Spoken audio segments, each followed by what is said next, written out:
Every team, every topic, everywhere. This is Bleav.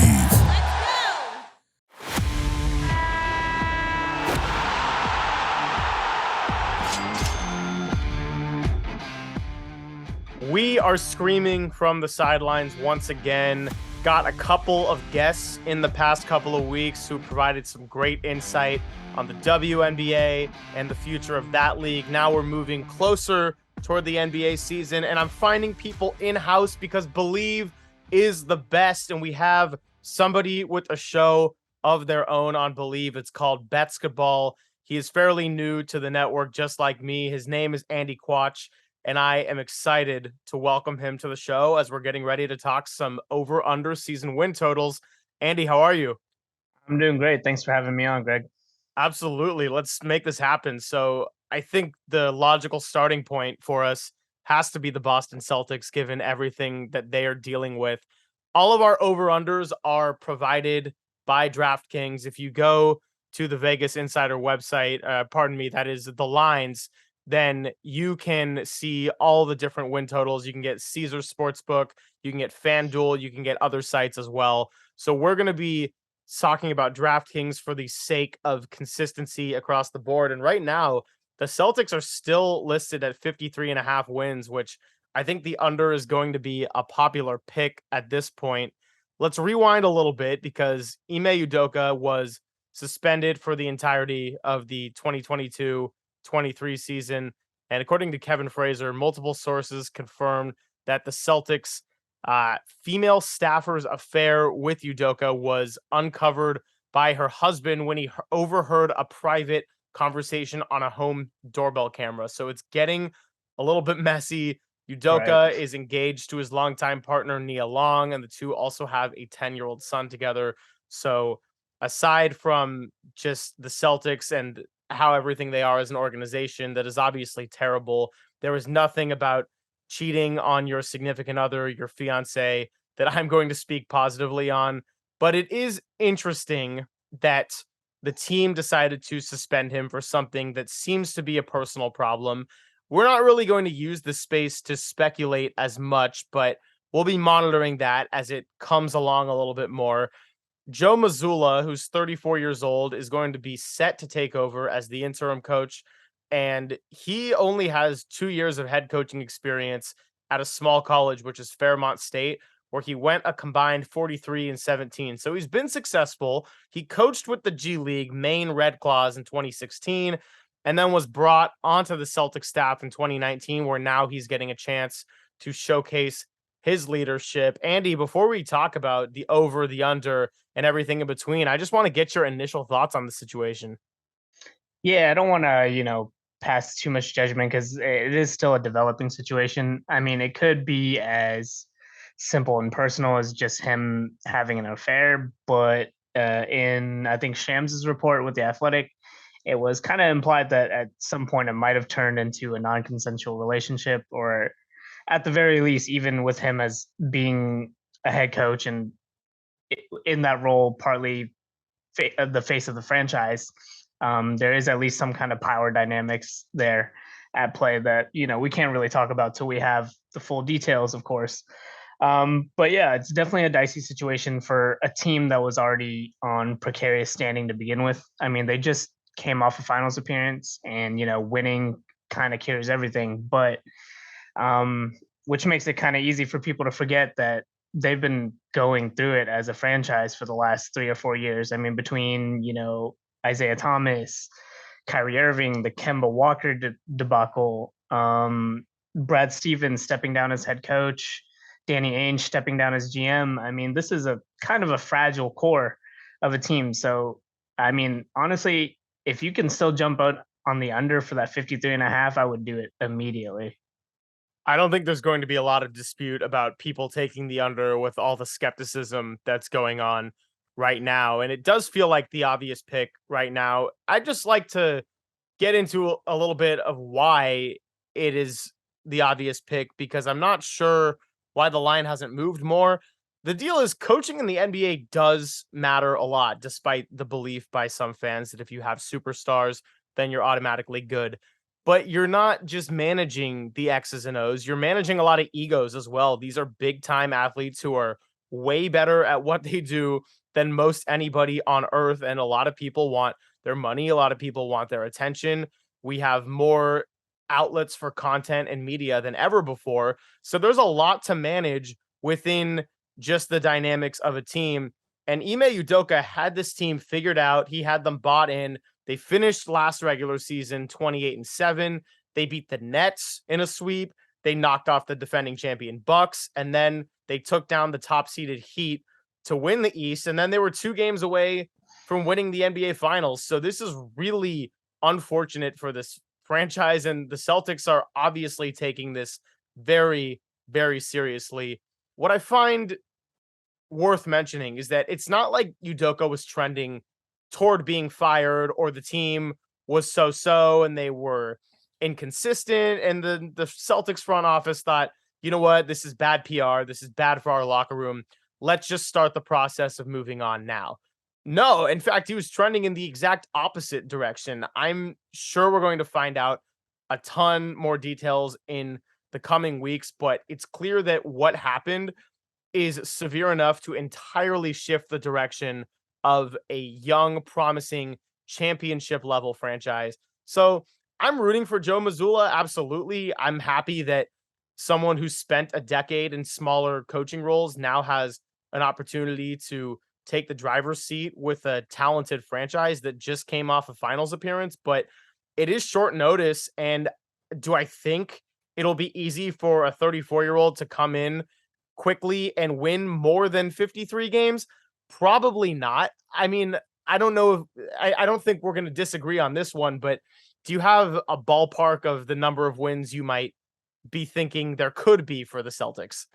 I think they'll still be a pretty secure lock for the playoffs, but 53 wins is a lot. That was a big number to begin with, even with Ime Udoka leading the charge. I mean, yeah, they rattled off that crazy run towards the end of the year, but you got to remember at the beginning of the year they were struggling hard, and they did add some significant talent. They got Malcolm Brogdon, but that also just throws a wrench into the continuity. They're gonna have to figure out how to integrate him into the offense, how to stabilize that offense that relied so heavily on the 2Js and their ISO scoring. So I would say they're probably looking at 42 to 45 wins with the assistant coach stepping in. And even it had Ime been there, I mean, 53 would have been a hard number to get to. 53 is a lot for sure. I agree. Even with Ime Udoka, that's the highest over under win total in the entire league, which I'm surprised again that it hasn't dropped. I most surely will as the season gets closer and a lot of under bets are being placed and Vegas wants to even things out a little bit. So we do have 7 more teams that we want to get to. And another highly relevant offseason team is the Cleveland Cavaliers. Now, the Cavaliers obviously had their heyday with LeBron James in 2 different phases, I suppose. But now they started getting things going in the right direction last season. And on top of that, they traded for the superstar Donovan Mitchell along with Darius Garland, who was already there. Now they get to couple together as a backcourt. Their over under wins is 47.5, which is certainly above the mark of what is a low grade playoff team, but it's not exactly the mark of maybe a top 3 seed. So, the under pick is at plus 105 and the over is minus 125. So you can certainly get more bang for your buck on the under if you have some doubts. Last year, they finished 44-38. They were the 8th seed going into the play-in tournament, and then they got bounced by the Atlanta Hawks. Andy, where are you seeing Cleveland right now? Is it too early to buy into the hype? I think it is a little bit early. Donovan Mitchell does address a big need for them, which is off the bounce scoring. That's something they needed outside of Darius Garland, especially after Ricky Rubio went down with injury last year. You saw the effects that him being out had on their offense. They started going on a losing streak. They were at the top half of the East before he went down with his ACL tear, and they quickly climbed towards the bottom and into the play-in tournament. So they did address that need. They tried to do it last year by trading for Karis LeVert. That didn't exactly work out swimmingly, but he figures to be more in control coming off the bench as kind of just their primary creator off the pine. I look forward to seeing him in that role. So 48, that's a tough number. It's 4 more wins than they were able to get last season. Um, I think you said you were going under it. I personally am feeling the under, and on paper, the trade does help Cleveland. I think it makes them a legitimate team in the Eastern Conference, which has improved over the last few years. But it's my doubts are not concerned with Donovan Mitchell. They're not with Darius Garland or JB Bickerstaff and his whole Bickerstaff. But the two concerns are, one, it's not a given that you're going to insert a new focal point into a team and immediately everything clicks. Just look at the Denver Broncos so far in the NFL. Right. And two, other teams in the East are going to make this playoff race competitive. I think that the 76ers, the Hawks, the Raptors, and the Bulls are all going to be in the mix for those mid to lower playoff seeds, maybe even upper for some of them. So I just can't say I'm fully on the Cleveland wagon yet. And that's why I'll take the under. I do think they can make some noise if everything goes right, but they don't have a lot of margin for error as they try to get this new chemistry rolling. Yeah, I feel that. I think a lot of Eastern teams are going to be right in that mid 40s win total, including the Cavs. I mean, the Hawks got better, the Knicks got better. Not saying they're like super serious playoff contenders now, but they did get better. The Wizards got better. It's definitely a tougher East, and there's no arguing that the Cavs didn't improve themselves by getting Donovan Mitchell, but it's going to be a war out there. 48.5 is a tough number to get to. I would lean under with you too, especially with the point you're making where, that's just a more logical bet from a financial standpoint. Um, you stand to make more betting the under, and I could easily see it leaning that way. Certainly, if you're a Cleveland Cavaliers fan and you're listening to this and we're getting under your skin, maybe this is a good test to bet your heart and see what happens. But start with a moderate to small amount of money and we'll see what happens. I don't need people coming at both of us all angry, or maybe they can be happy if we're wrong and they're right. Uh, Western Conference has a few really interesting ones as well. We're going to be jumping back and forth from this west to east thing, but let's talk about the Minnesota Timberwolves, because you said 48.5 is a tough number to get to, and that's exactly what they are listed at. They were 46-36 last year. Anthony Edwards is a young, blossoming star. Karl Anthony Towns, all-star caliber player, and now they acquired Rudy Gobert in an offseason trade where they sent away Patrick Beverley, 4 first-round picks, and a pick swap. They also added Mr. Slow-Mo, Kyle Anderson, Austin Rivers, and Bryn Forbes in free agency. So I got a whole spiel on this Minnesota Timberwolves team, but I want to give you a chance to provide your insight first. Yeah, I feel like we're gonna disagree here, but I actually talked about the T Wolves in my debut episode of Basketball, and then we're gonna ramp up that show as we get closer to the season. But one thing about Rudy Gobert is he's a top 15 defensive unit to himself. He can come in and instantly change a defense, especially in the regular season when teams don't have as much time to game plan, to switch up their lineups and take someone out like Rudy Gobert out of the game like they can do in the playoffs. And one thing we know is if you have a good defense, you're likely to be a good regular season team. And that's what I'm expecting from the T Wolves. With Rudy Gobert coming in, I figure they're going to win a ton of regular season games. That's not to say that they'll be super great in the playoffs or that they're serious title threats, but I can honestly see them competing for the top seed in the West, just between the offensive talent, the depth of their roster, and just how single-handedly dominant Rudy Gobert can be on defense by himself. And that's not even counting for internal development from Anthony Edwards or the McDaniels brother they have over there. He figures to be a big riser. But yeah, I see them clearing 50 wins, honestly. I wouldn't be surprised if they finished top 3 seed in the Western Conference next year. That's certainly the vision they have as well, given what they sacrificed to go get Rudy Gobert in this offseason. Well, you do have a couple really strong points that I agree with, actually, because when you're playing a lot of back-to-backs through the course of a regular season, that's when having a really strong defensive unit is going to help. Karl Anthony Towns, that's sort of been the weakness in his game. Rudy Gobert, it's the exact opposite. That's what he's going to bring to this roster, and that can really pay a lot of dividends as they work their way through the regular season. But do you ever see something in sports that is really hard for you to unsee? Because that's where I'm at right now. 2 playoffs ago, the Los Angeles Clippers were playing the top-seeded Utah Jazz in the Western Conference semifinals, and the Jazz were up 2-0. The Clippers won the next 4 games to go and clinch that series. And in that clinching game 6, the Clippers blew the Jazz out of the arena with their shooting, and Rudy Gobert was a clear liability on defense. Quinn Snyder left him in the game down the stretch, while the Clippers, by the way, were one of the better shooting teams in the NBA, took advantage of what they had on the perimeter.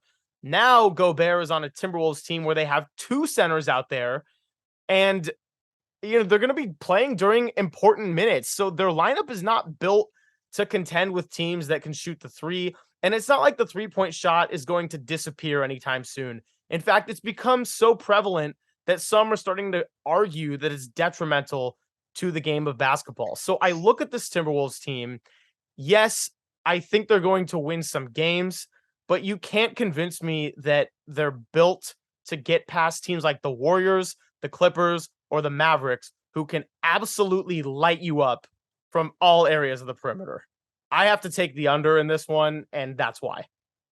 I see what you're saying, and I think those are great arguments against the T-Wolves in the playoffs. I just know the regular season is a grind, and with Rudy Gobert standing in there, teams are going to get tired of trying to drive in against him and getting their shots sent back into the stands. If it's 3 or 4 games in a row, they're going to go small ball. They're going to draw him out into the perimeter. But I just see them winning a ton of regular season games. Teams are just going to be tired of going up against him standing in there in the defense. There is something to be said between the difference of regular season and playoffs. So I do want to give you credit for that one. I just had a whole anecdote that was about the playoffs and kind of translated that to the larger picture as a whole. Timberwolves, I think, are a very talented team. There's no doubt that Anthony Edwards is up and coming and is only going to get better from here, barring any sort of injury. And so, yeah, Timberwolves, a little bit of a polarizing team so far, creating some mixed emotions. But maybe if you are the Warriors or the Clippers and you're probably going to be secure for a playoff spot come that post All-Star break stretch of the season, maybe those regular season games just don't matter as much to you. And I'm not saying players won't be out there trying, but it is fair that the Timberwolves could be taking advantage of that. And when there's a lot of back-to-backs or road traveling in the regular season, that's when having defense is going to really pay its dues. So it's a fair point. You can argue both sides, and I'm glad that we had a little back and forth and a disagreement there. We'll move to a team in the East, which you are covering pretty closely now. And I must say that I'm high on this one. It is the Philadelphia 76ers. You know who else is high on this team? It's Vegas, because their over-under wins is set at 50.5. Last year, they went just above that, 51-31. And some offseason changes to go over. Well, instead of opting to use their draft pick, they acquired DeAnthony Melton from the Grizzlies, and they traded away Danny Green in that process. They also signed Montrezl Harrell, PJ Tucker, and they re-signed James Harden. This is most certainly your territory, Andy. And how are you feeling about the Sixers and what they did over the offseason? Yeah, I'm starting to cover the Sixers for Philly Sports Network now, having a great time doing it. I still won't say I'm, as you know, being a part of NBA media, if you follow a team closely enough and you're kind of in their beat, you do grow an affinity for the team. It's more fun to cover winning teams, but I still wouldn't say I'm a fan of the Philadelphia 76ers. So just from an objective standpoint, I think this team is going to win a lot of games. And it's actually crazy because the highest regular season win total for a Joel Embiid led team is only 52 games. So that's right where the over and under is at 50.5. But after they acquired James Harden last season, even with him, playing injured, not looking like himself, his dominant ISO scoring, put the ball on the basket at will self, they were still the best offense in the league once James Harden was running the show. Tyrese Maxey's numbers went up, Joel Embiid's numbers went up, Tobias Harris's numbers went up. Having a true point guard, someone who is a threat to get to the basket or to pull up from beyond the arc, someone that they've needed next to Joel Embiid since he arrived in Philly, the exact type of player they were looking for when they drafted Markelle Fultz, someone they wanted to find next to Ben Simmons as well. That's who they've been looking for, and they've got it in James Harden. And I don't know if you've been looking at the offseason news, but he looks slim. He took a pay cut so they could get PJ Tucker and Daniel House. He's serious about winning, and there's no reason I don't see them rattling off 54, 55 wins. James Harden certainly has got a bit of a bad reputation over the past 2 seasons, really ever since he wanted out of Houston, but that was a smart move by him to try to put together a team that's built to win because they are championship level, but they have sort of fallen short of that bar. They kind of remind me of the Bucks a little bit before they were able to get over the hump. They have one player who's a clear superstar MVP candidate, and then they got a bunch of pieces who are very solid. They have a coach who has won a championship before, even if people want to talk about Doc Rivers choking and whatnot. But I'm a big fan of Doc Rivers, and you just talked about being a fan versus just kind of following. I don't have too much of an emotional opinion on Philadelphia, but I am a fan of Tyrese Maxey. That guy is something special. Anytime a player elevates in the playoffs, it is hard not to jump on that bandwagon and get really into how they're playing. He's got a terrific play style. I think he's a perfect fit for what Philly needs in terms of playing down the stretch in big moments. And I'm looking forward to seeing his growth. And, you talk about PJ Tucker as well. I love the PJ Tucker signing. He's become one of those players that good teams are just signing for the purposes of getting great playoff minutes out of somebody because he's a fighter and he's going to give his best effort on the defensive side of the ball. Doesn't matter if it's Giannis on the other side of it. Doesn't matter if it's Joel Embiid, who's now his teammate. And it doesn't matter if it's somebody on the team he just left, the Miami Heat. PJ Tucker is a fighter in the playoffs. Joel Embiid should be a candidate to win MVP. He's been in that mix for a couple of years and deservedly so. And going into this season, I just trust a team like the 76ers more than Brooklyn, who has the talent, but not necessarily the cohesion required to win games. And they're going to have to prove themselves a little bit. 50.5 is set high, but I still like the over for Philadelphia. That's where I stand.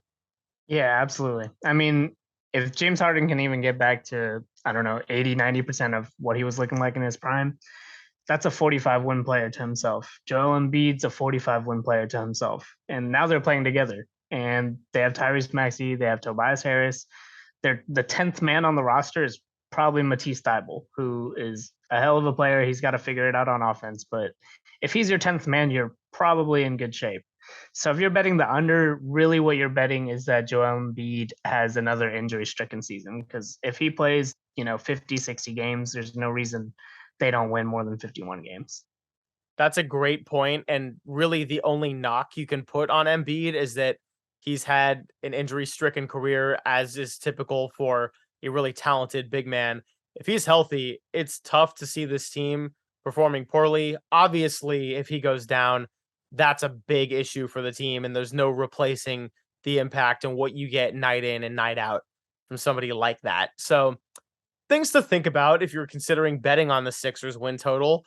The Sixers have made some noise in the playoffs and yet to get over the hump. And there's a team that started to get over a minor hump. Now they're looking to get over the major hump and get to an NBA Finals, maybe even lift a trophy. That is the Dallas Mavericks, who had a rather interesting offseason. Their mark is set at 48.5 wins. They were 52-30 last year with a Western Conference Finals appearance. Some of their big changes were acquiring Christian Wood from Houston over the offseason in a trade. but they lost Jalen Brunson, who was their second best player in that postseason. He's now with the Knicks. They didn't really take advantage of free agency as well. They added JaVale McGee, but that's really it. So Mavericks, this could really go either way. We know Luka Doncic is special, but can they get over the 48.5 mark? So that's such a good number, honestly, by the odds makers. Because if it was 49, I'd say under. If it was 47, I'd probably say over. But they really nailed it there with that 48. One thing to consider is when we think they're losing Jalen Brunson and what he was doing, and he was lighting it up in the playoffs. He was getting to his mid range at will against the Jazz.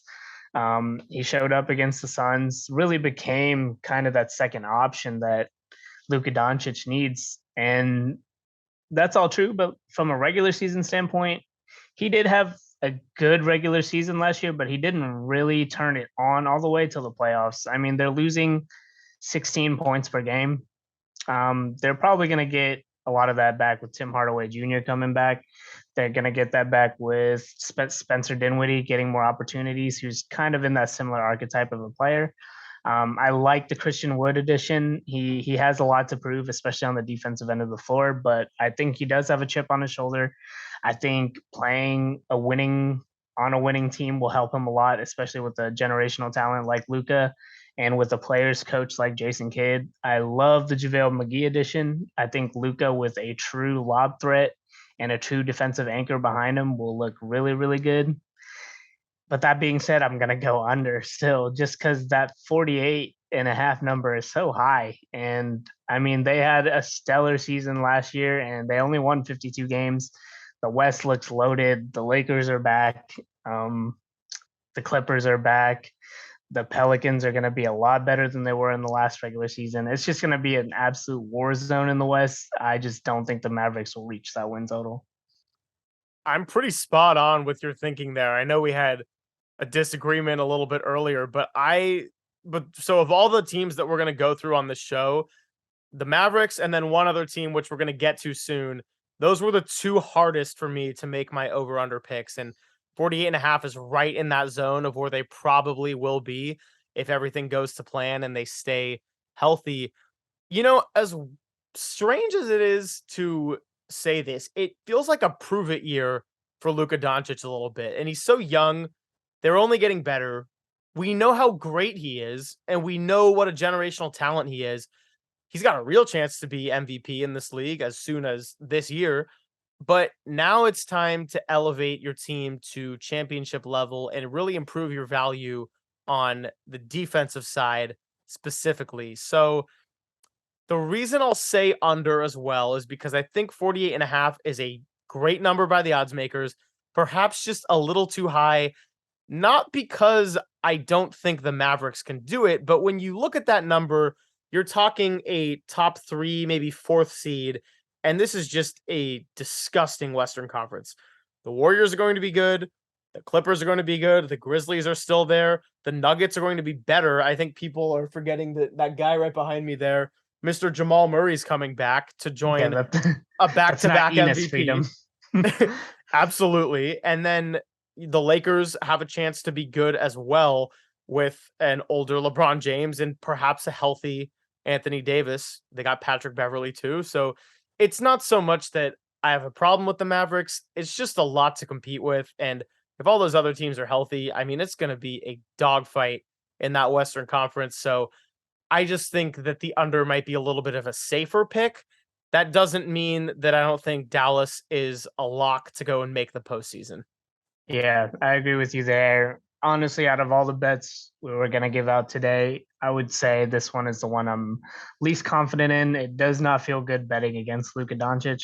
Of course, he's a generational talent by all means, but yeah, I'd have to side with the under just from the depth of the Western Conference. So the team after this one we're about to do is the other one that I have a hard time being super confident in, but I feel pretty good about this next one. That's the New Orleans Pelicans. Their mark is set at 44.5 wins. And last year they went 36-46. but were able to sneak into a playoff series. They upset the Clippers at the end of the play-in tournament, and they lost to the Phoenix Suns, who were the top seed, but they got 2 games on them. And big changes there in New Orleans. Well, Zion is hopefully returning. He just signed a 5-year extension. CJ McCollum got a 2-year, $64 million extension. They drafted Dyson Daniels and EJ Liddell, who unfortunately suffered a torn ACL in the summer league, but that's somebody they are very high on and was considered a steal prior to the injury. Where are we at with the mysterious New Orleans Pelicans? Yeah, it's, everything. If you're betting on the Pelicans, you're betting on their potential, because even aside from Zion coming back, as great as CJ and Brandon Ingram looked together in the playoffs last postseason, that's pretty much all we were able to see of them. After the Pelicans traded for CJ and Larry Nance, CJ and Brandon Ingram kind of took turns being in and out of the lineup with injuries. They barely got any time on the floor together. Willie Green's going to have to figure all that out kind of on the fly, especially if they're integrating Zion back right away. But he's got a lot of talent to play with. Just like the Sixers are like 10, 12 deep, so are the Pelicans between their rookies from last season, Jose Alvarado, Herb Jones, Trey Murphy. All those guys are looking to take a step forward.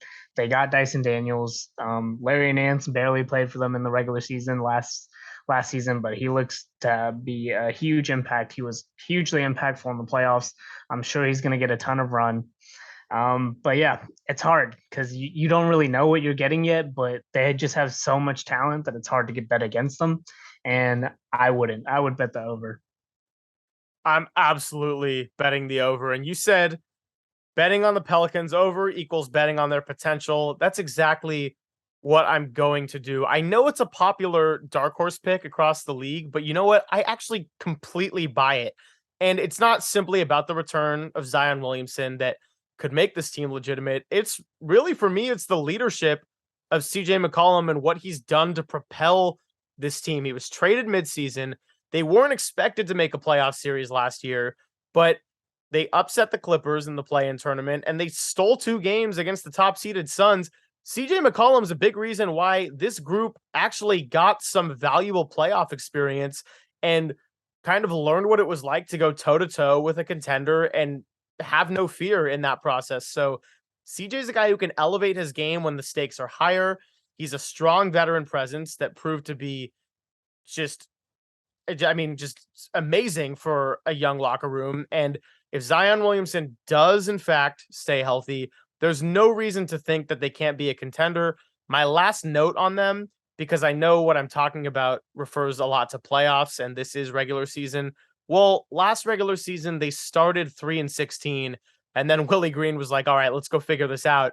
Ultimately got the 8 seed. I don't anticipate that same kind of slow start where they have to play catch up all year unless there's a major injury. So that's sort of where I'm at with the Pelicans on the over. That's not one of the Western Conference teams I mentioned when I talked about the competitiveness, but that's another reason why I'm a little bit wary on the Mavericks and maybe going to go under there, is because I also think the Pelicans are a group that can be in that mix along with all those juggernauts that are getting tossed around on a regular basis, such as Warriors, Clippers, Nuggets, Grizzlies. Mm-hmm. They have just as much top end talent as anybody. I love CJ in kind of that Chris Paul role. He's the veteran. He gets the chance to be the lead ball handler on a team now after playing in Dame's shadow for so long. And I just love the fit. He was amazing once he got there. He's lighting it up, and now he's got plenty of weapons to pass it to. I love it. Give me the over on them. We got the over on the Pelicans. This is another one that was really hard for me because this team showed their complete upside last season, and they also showed what it was like to go and struggle. It's the Chicago Bulls. They were 46-36, which earned them the 6th seed, and they got bounced out by the defending champion Milwaukee Bucks there in 5 games in the first round. This year, they're not set too high. It's 42.5, so probably enough to get into the playoffs, but we're talking play-in team most likely 7 through 10, possibly enough to earn a 6. You never know.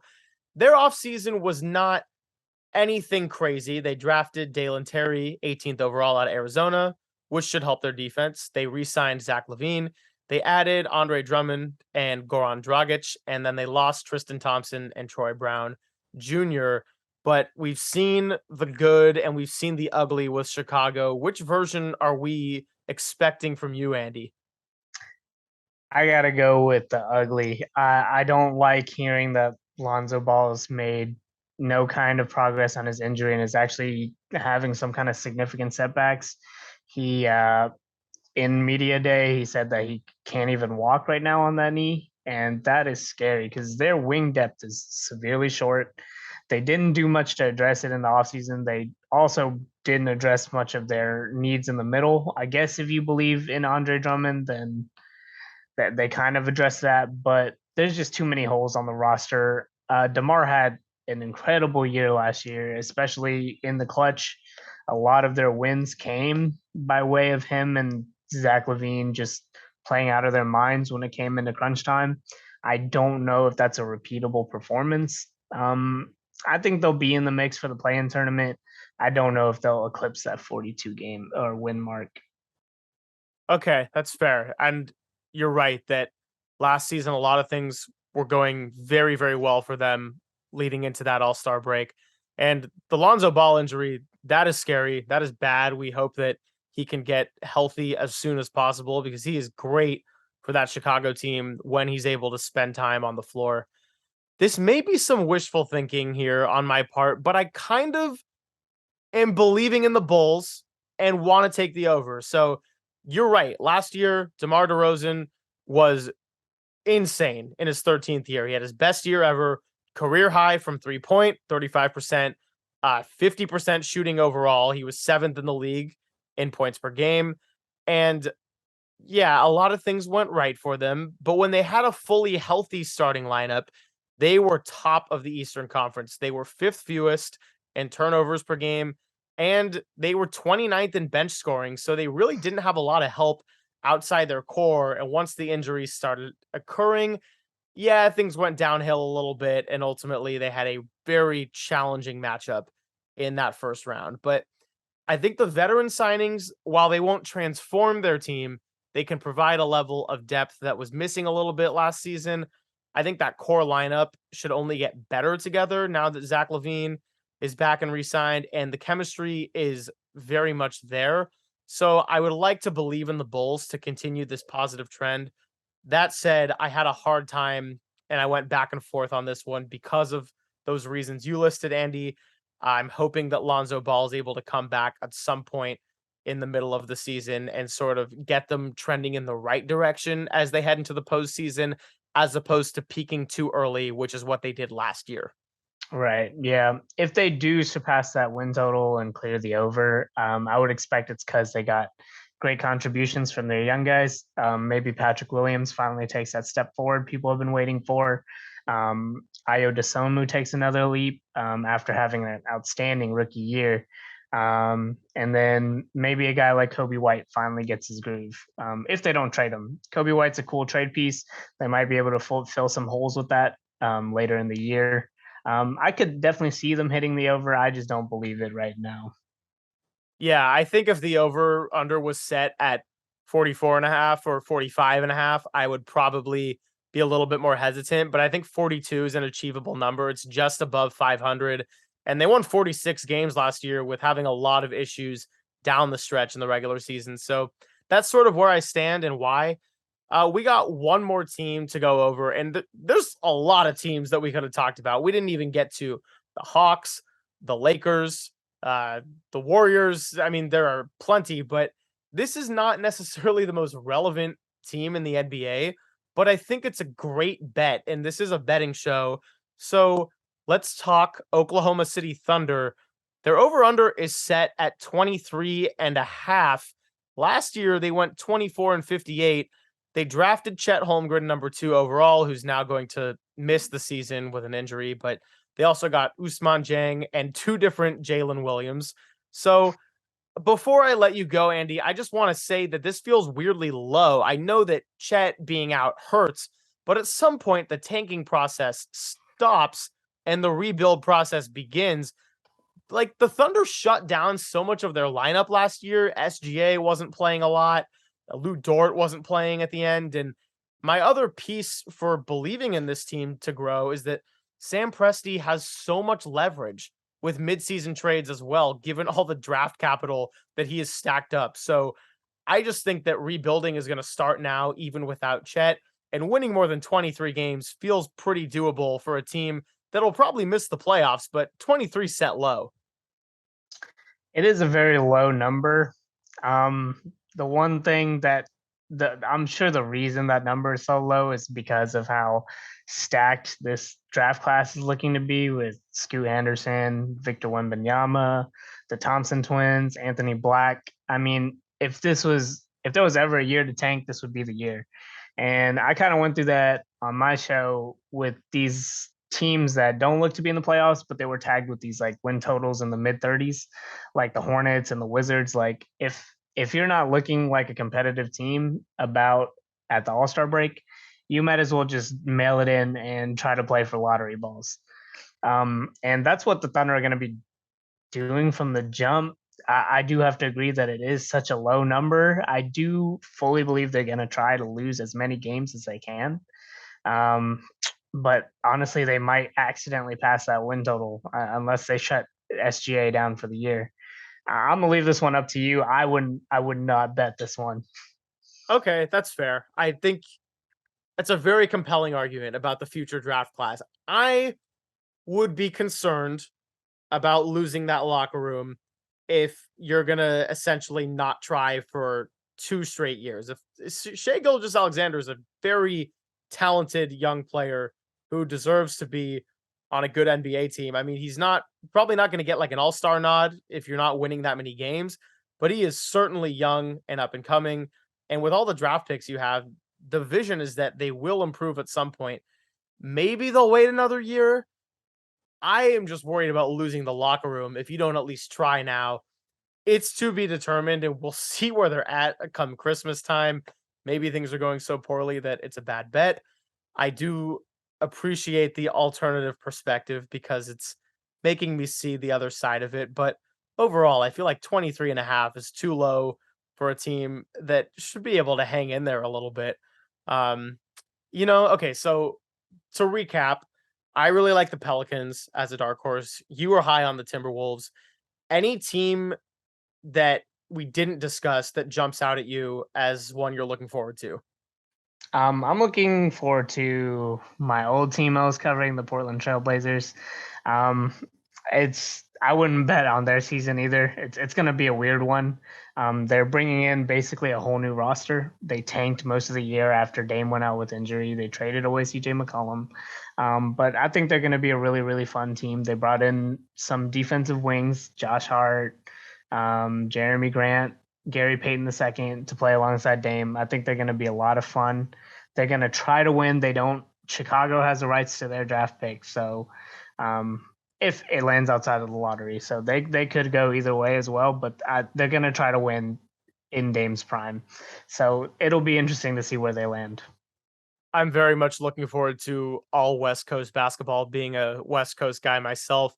All those rivalries. I love Damian Lillard being an Oakland guy coming into the league and playing with such attitude and ferocity. The guy's so serious all the time when it comes to crunch time, and he does it better than anybody. The Warriors and Lakers and Clippers will all have a little triangle of rivalries going. And Phoenix feels like their window's not fully closed either. So Monty Williams has done a great job, and Devin Booker is still a young star. They got Ayton back, so maybe they'll make some noise as well. Lots to be determined, but we still got like 3 weeks until we got season tip-off. I'm getting excited about it. Yeah, can't wait. Been waiting for too long now. I know. It's been a kind of a dormant period on screaming from the sidelines, like literally screaming from the sidelines, because it's just been waiting to see what all this basketball is going to bring. But will take up a lot of my time. And if anyone bothers me, I'm just working and doing my job. So I commend you for keeping the show running during the dog days of the off season, man. hey, we're new, and so we're trying to just keep it rolling and have the most fun with it possible. But I really appreciate you being a part of this one today. And I mean, given that you're part of Bleav, we'll have to make this happen plenty more times. I'm looking forward to it anytime. And go check out his show. That's Basketball on Bleav Network, #1 content network for professionals like Andy Quach. So go check it out. And I mean, I say this every single finish of the episode, which is keep watching hoops. But actually, maybe this time, just let yourself relax, take a couple deep breaths, rest your voice, drink some tea, so you can be in prime screaming form come October 18th. Thanks a lot, and we'll be back next week.